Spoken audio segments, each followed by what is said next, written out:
beginning, there was nothing. Nothing but the silence of an infinite darkness. But the breath of the Creator fluttered against the face of the void, whispering, "Let there be light."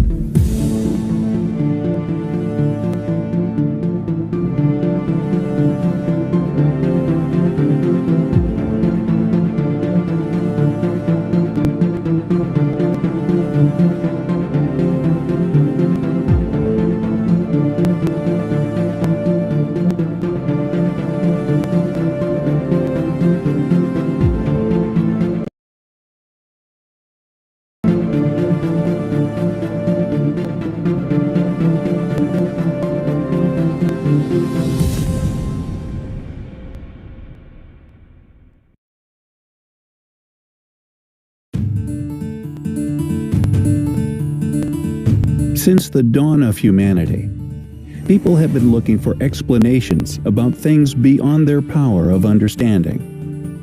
Thus, demons, gods, ghosts, or other fantastic creatures appeared in their beliefs. The entire planet bears the footsteps of these entities, who have left their mark on the culture and folklore with peoples that have been contacting Pumapunku, Chichen Itza, the pyramids of Egypt, the rooms and tunnels under the Buchech Mountains, which are said to have been built by a race of giants, some of them representing the source of stories or legends about space visitors or winged angels who fought in the name of the Lord.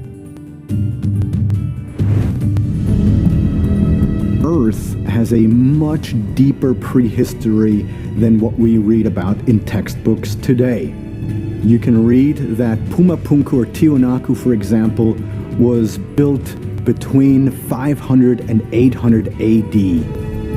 Some archaeologists have suggested that Pumapunku and Tiwanaku might date back as far as 12,000 years BC, so around 14,000 years ago. Literally, the whole life of ancient cultures was conducted under the direct guidance and participation of the gods. Our ancestors described them as real beings, even though many historians consider them to be just primitive fantasies. The ancestral character that prompted the avoidance of the normal presentation of his important activities was the antediluvian patriarch Enoch. Enoch is not part of. In the Bible, in the Old Testament, you find maybe just one phrase about Enoch, that's all. But among the apocryphic texts, there are volumes and volumes, if you know them. You find the book of Enoch. Enoch is the first person in antiquity who writes in the first person. I did, I heard, I was there. According to the Bible, the first man to be taken in heaven was Enoch, the seventh patriarch after Adam, one of the most enigmatic religious figures mentioned for eternity by the Christian Bible. But not only.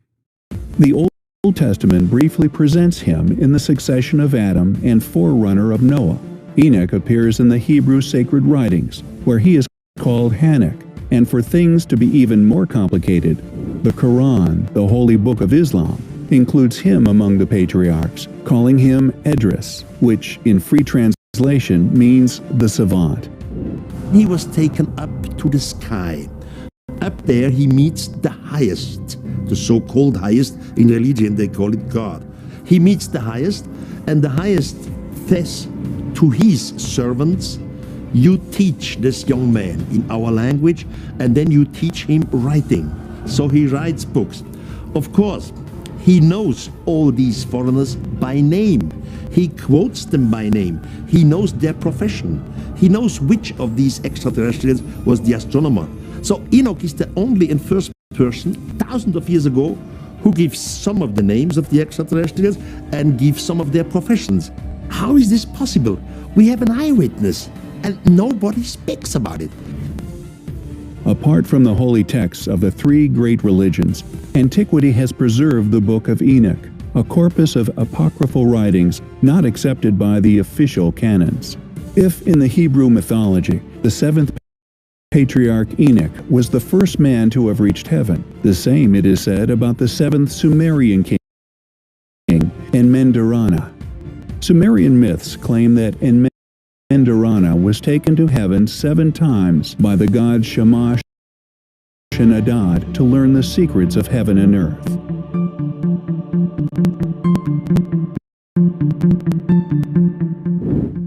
The religious system of Mesopotamia was polytheism, which means that they worshipped hundreds of different gods, both male and female, often depicted in human form, having personalities very much like people do. And these gods were arranged in a kind of political hierarchy that in many ways mimicked the political systems of Mesopotamia itself. And what this means is that you had the high gods, the heavenly gods, and you also had lesser gods who inhabited earth and the underworld. Now, according to the Sumerian text, the heavenly gods, the Anunnaki, were the supreme deities, the higher deities.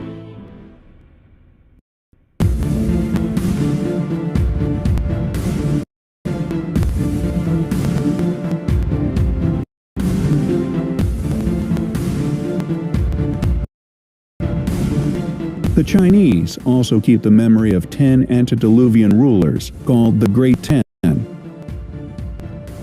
The ancient Egyptians kept lists of deities that reigned before men. Philosopher Plato wrote in the Critias Dialogue on Atlantis, a powerful kingdom led by 10 sons of Poseidon and mortal Cleito. The Arabs also spoke about 10 mythic kings who left Babylon and reigned before the flood. Here we meet Idris, a prophet mentioned in the Quran, which the Islamic tradition claims to have been raised to heaven without dying. Although not generally accepted, Idris was identified with the Hebrew Enoch because of the similarities between the two. As a further consideration, if the Jews had the Book of Enoch, which was said to have been written by the prophet in Ptolemaic Egypt, there was talk of the Thoth book written by the god himself. Occultist Edgar Cayce claimed that Hermes or Thoth was an Atlantis engineer who built the pyramids of Egypt. Chapter 33 of the Hittite collection says that Hermes Trismegistus read in the stars about the coming of the flood, for which he ordered the Giza pyramids to be lifted, hiding treasures, writings of the learned, and all that remained, saved from extinction. Also, the learned Ibrahim B. Wasif al-Khatib wrote about Egypt and his miracles. King Sarid had a dream in which the earth turned back with its inhabitants, terrified, the people fled, stars were falling, and they were hitting some, others making a deafening noise. The 130 of his predictors interpreted his dream, saying that the world would be destroyed by a flood. Sarid decided to build the Great Pyramid, where all Egyptian secret sciences were embedded. Constellations were drawn on them, including science, arithmetic, and geometry. About this King Sarid, Hittite says it was Hermes, whom the Arabs called Idris. Just as in Sarid's legend, chapters 54 and 89 of the Book of Enoch claim that Enoch learned by a vision that the flood would come and decided to build the Great Pyramid of Egypt to protect all the knowledge of mankind. All over the world, we have giant statues and carvings of people's faces and heads. In all of these places, the locals are saying, yes, these are our ancestors. These are the people who came before us. The more we uncover, it will all point in one direction. We are not the first, and we never have been. and extraterrestrial pre-civilization existed before our recorded history. And this truth will be revealed within our lifetime. Nobody has been able to explain the interior design of this pyramid. It simply doesn't make sense according to our logic. We've had every university, archaeologists, anthropologists, every engineer you can think of. The purpose of these shafts. Viewed from the perspective of a modern man, the material evidence of those beliefs seems at least as bizarre given the level of technological development we have reached today. We can associate all those ancient sources with the more recent UFO phenomenon. But if all those ancient or medieval proofs talk about aliens or not, we'll let you decide.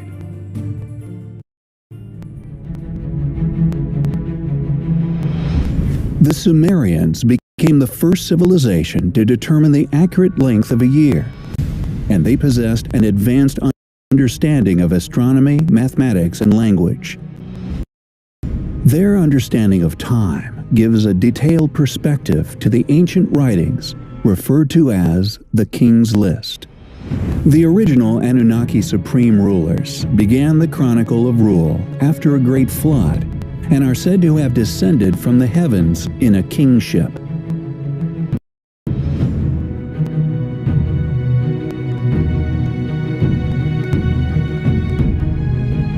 According to the ancient writings, the Anunnaki have been on Earth for more than 430,000 years before the discovery of any evidence of recorded history. It is hard to imagine this amount of missing time from the limited experience in our history, as it is 6,000 years in total from Mesopotamia up to date. In recent years, the theory that humanity has been visited by aliens has received more and more followers.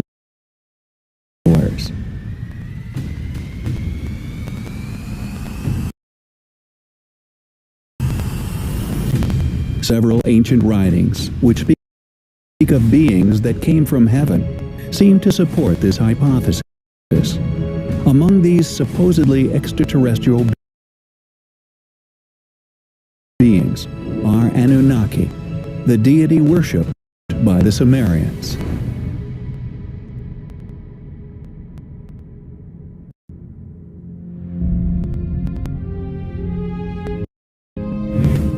Anunnaki is believed to be a group of deities in several ancient Mesopotamian cultures, such as the Babylonian, Sumerian, Assyrian, and Akkadian. The name Anunnaki is a derivative of the names Heaven, Anu, and Earth, Ki. However, some groups translate them as princely offspring, or those of royal blood. The Sumerian legends and the ancient texts use the word Anunnaki to refer to a group of gods who came from heaven. They were considered as the main gods of the Sumerian pantheon. The Sumerians worshipped these gods long before the great pantheon of ancient Greece and before the ancient Egyptian gods.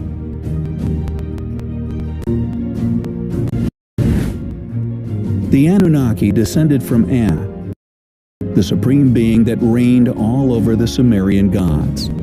The Babylonian myths of creation say there were 300 Anunnaki who kept the heavens and 300 others who guarded the underworld. These deities were so important that they were also mentioned in the Epic of Gilgamesh. The development of Sumerian civilization occurred in the Persian Gulf while growing to strength over time. The plain of the land of Shinar is the territory that was renamed to Babylon after 2000 BC. These people lived in the Middle East on the territory we know as Iran and Iraq today. The Greeks gave it the name Mesopotamia, and which was commonly referred to as the land between two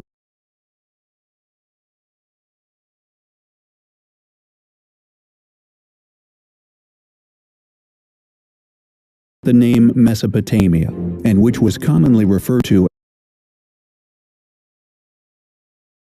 as between two rivers. Most of this region lies in the modern state of Iraq. The tendency to make old gods into real people is not at all new, even though it may seem novel that the ancient gods later became aliens. It is a tendency mostly known as Evemerism, which claims that the gods of various cultures were, in reality, assorted heroes, warriors, kings, and queens, whose lives were turned into fairy tales.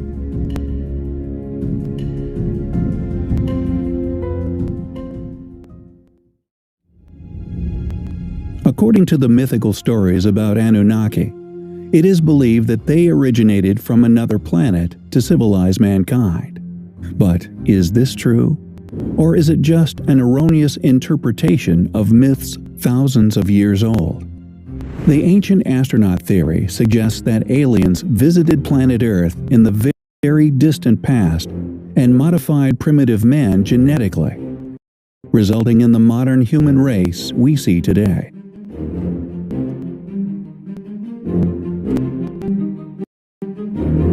This theory was dragged into the mainstream by the book Chariot of the Gods, written by Erich von Däniken. He cited several ancient megalithic ruins, such as the Stonehenge, Nazca Lines, and pyramids of Giza, as being of extraterrestrial influence or origin. In addition, the ancient astronaut theory expresses serious doubts relating to evolution and its role in the development of human beings. According to these theories, aliens modified the DNA of mankind, possibly mixing in with some of their own. This somehow explains the missing link in our current timeline, and why we evolved from primitive to thinking man. The translations of Sumerian mythological writings in Zecharia Sitchin's book give more information about the planet of Nibiru, Planet X. The Anunnaki are sometimes depicted or described as reptilian, and are said to have genetically engineered mankind by copulating with Earth females. According to Sitchin's book, it is believed that their main intention was to create a slave race in humans. Anunnaki descended from An, the superior being that reigned over all the Sumerian gods. According to Sumerian mythology, An was referred to as the god of heaven, the sky god, the king of gods, and lord of constellations. An dwelt in the highest regions of heaven and had the power to judge those who had committed crimes. He was depicted as a jackal in art, and the stars were created as soldiers to destroy the wicked. An was the oldest god in the Sumerian pantheon, and he was called Anu by the rulers of Mesopotamia and the Akkadians.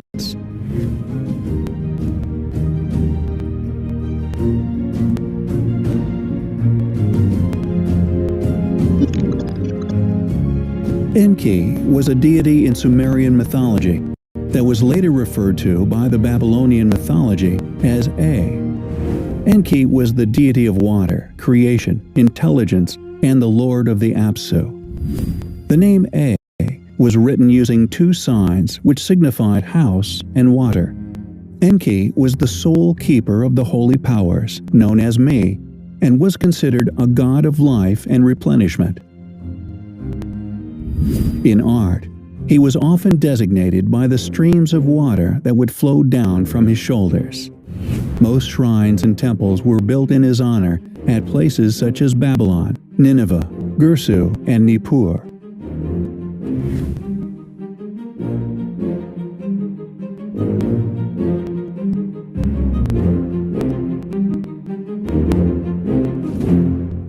Enlil was the chief deity in the Babylonian religion and served as the god of wind or the sky between the heaven and earth.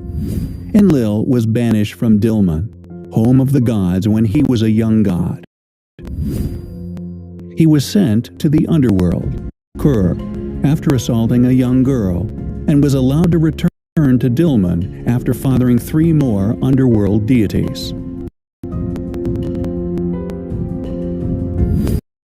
Enlil is mostly associated with the ancient city of Nippur and had a chief temple known as Ekkur, which signifies House of the Mountain. The titles and attributes of Enlil were transferred to Marduk, following the political rise of Babylon as a great empire. This forced Nippur to yield its prerogatives to the city that was presided by Marduk, the Babylonian god.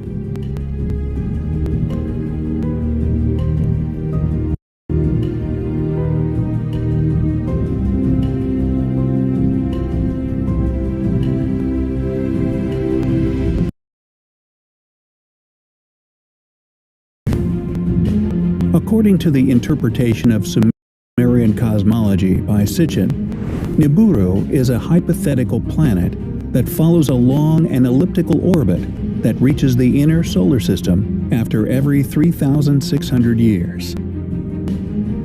It catastrophically collided with another hypothetical planet called Tiamat between Mars and Jupiter. The collision is said to have led to the formation of planet Earth, the comets, and the asteroid belt.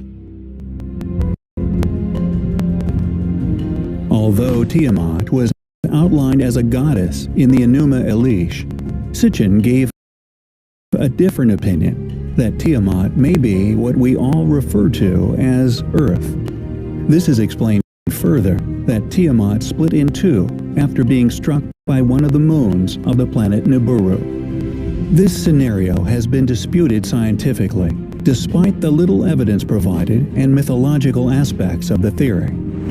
Sitchin supporters hold on to the fact that the split explains the peculiar early geography of Earth because of cleaving from the celestial collision, such as a giant ocean on one side and solid contents on the other side.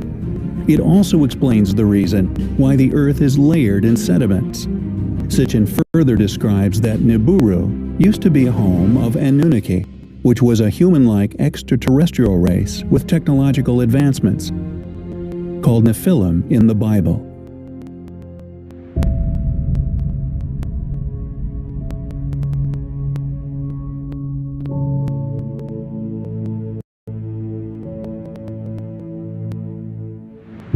There are people who believe that the things that have been written on ancient clay tablets of Mesopotamia are actual descriptions of other worldly beings that descended upon the earth thousands of years ago.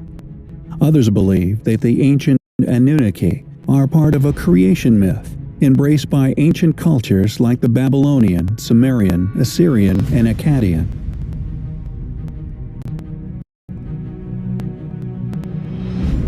The Agigi are said to be the ancient astronaut gods of the younger generations, even before the alleged creation of mankind by the ancient Anunnaki. They were the servants to the mighty Anunnaki, whose mission on Earth was to mine gold. Sitchin supporters claim that he is one of the few individuals who have read the Sumerian language, and that he must be interpreting the data accurately, since he understands their way of communication.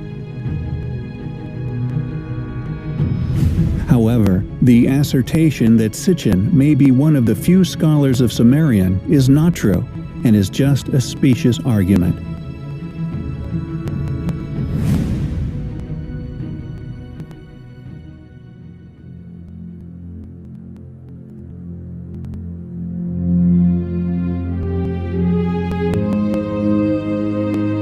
There are different views annotating the Anunnaki creation myth. Some claim it is a great evidence that supports creationism, while others provide negative views of this myth. People who are against the Anunnaki regime view them like a malevolent race that wanted to enslave mankind. Most scenarios of their ancient past have been linked to different stories in the Bible without any supportive evidence of the connection. Sitchin maintains his perspective that Anunnaki engineered the Homo sapiens genetically by combining the extraterrestrial genes with that of humans. The human race was meant to be slave creatures that would be forced to work on the gold mines. This might explain why human beings evolved from primitive to thinking man, and why we are missing the huge link in our current timeline.